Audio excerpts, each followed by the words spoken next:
With my sketchbook and charcoal, I'd capture Ben lying on the couch as figure reclining in smoky haze. I could disappear into that sketch, consumed by getting his curls just right and the way his hands rest on his stomach like they're just hands, not like they can pull magic from a guitar. I'd change the setting to be a little more exotic, a little less wood-paneled basement. But I don't have my sketchbook or my charcoal. All I have is this half-empty bottle of tequila and some weed. Dan was at my house. The truth that I've been avoiding all night weasels into my mind. Mom was sitting at the kitchen table with Dan. After all these years. I'd like to think that he needed legal advice, but Mom is only a paralegal. Or maybe she was asking for information on writing essays. Truth is, I knew that neither of those possibilities made sense. I just didn't want to believe the other possibility. They might be thinking about reuniting. Want a shot? I say. I knock one back and grit my teeth as the fire snakes into my belly. Ben shakes his head and holds a joint out to me. How about a hit? His voice is tight from holding in the smoke. I lean way out of my recliner to take the joint from Ben's fingers. My lungs pull the smoke in deep, and I hold it there as long as I can. Ben never teases when I cough, but I try not to anyway. Is Louisa going to be pissed that you left? Ben asks. Louisa.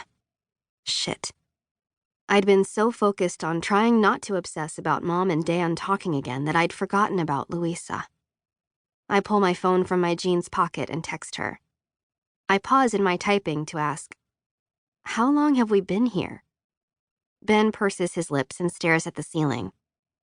45 minutes, he says. Or maybe a couple of hours. You are exactly no help. I whisked you away from that lame-ass party, he says. Whisked? Really? I type a bunch of I'm sorries with a string of emojis that I hope will make Louisa forgive me. Did I just say whisked? Who says that? Ben says. Whisk. Whisk. Whisk. Ben takes a hit, sits the joint in an ashtray on the card table, turns off the music, and grabs his acoustic guitar, one of several instruments in the room. He strums experimentally and then settles on a folksy chord while singing Whisk over and over. The giggles explode out of me. Ben starts laughing too, and we know it isn't that funny, but we can't stop. I snatch some paper and markers from the card table, left over from Ben working on a song or a new art project, probably, and start sketching. Play this, I say, holding up a piece of paper on which two girls hold hands and skip down a sidewalk. That? Child's play, Ben declares, strumming a playful, sunshiny rhythm. We haven't played this game in a while, and I'd forgotten how much fun it is. Ben and I have been in the same schools forever, growing up in a small town and all, but I didn't know him until sophomore year, when we landed in the same art class at the same table. While Mr. Mazowski spent the first day boring us about the obligatory course goals and planned assessments, Ben opened his sketchbook and began drawing.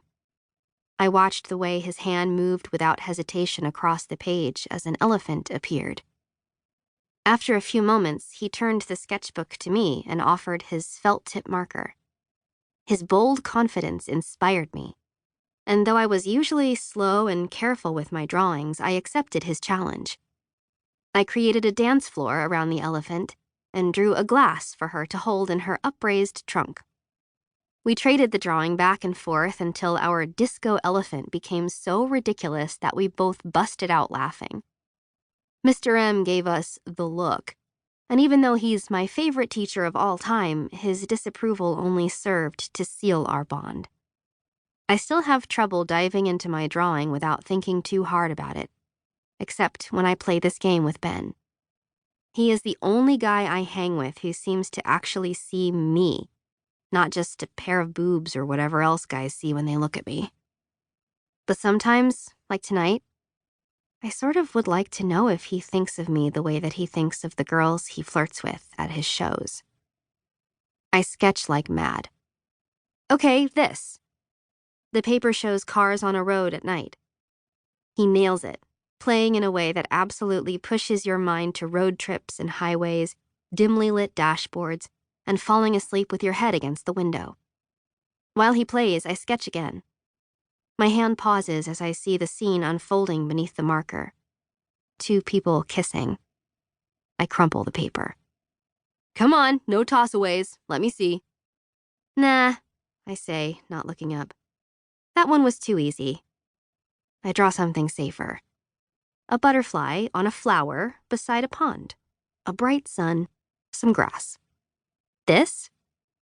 Ben raises his eyebrows and slows the tempo of his playing to something easy and quiet. That was a gimme, he says. I thought you were going to draw something hard. I smile and fall back on the recliner. Guess I don't have the touch tonight. I think of the 2 figures kissing in my balled-up drawing. The guy has the same curly hair as Ben. Louisa texts back asking who I'm hooking up with. I respond that the only hooking up I'm doing is with this bottle of tequila, as if typing will hold me to my word. After setting the guitar in its holder, Ben turns the music back on. He lights a cone of incense and retrieves the tiny joint from the ashtray. You want to come sit? He says, patting the couch cushion next to him. No, I'm good over here. Sitting close to him right now would make it hard to ignore that we're a boy and a girl alone in a house at night. Well, in that case, he says, lying down again across the length of the couch.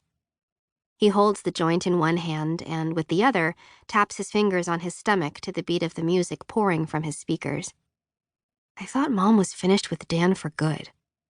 But what if she isn't?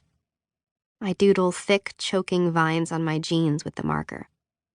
I'm glad we left, Ben says. Yeah, thanks for that.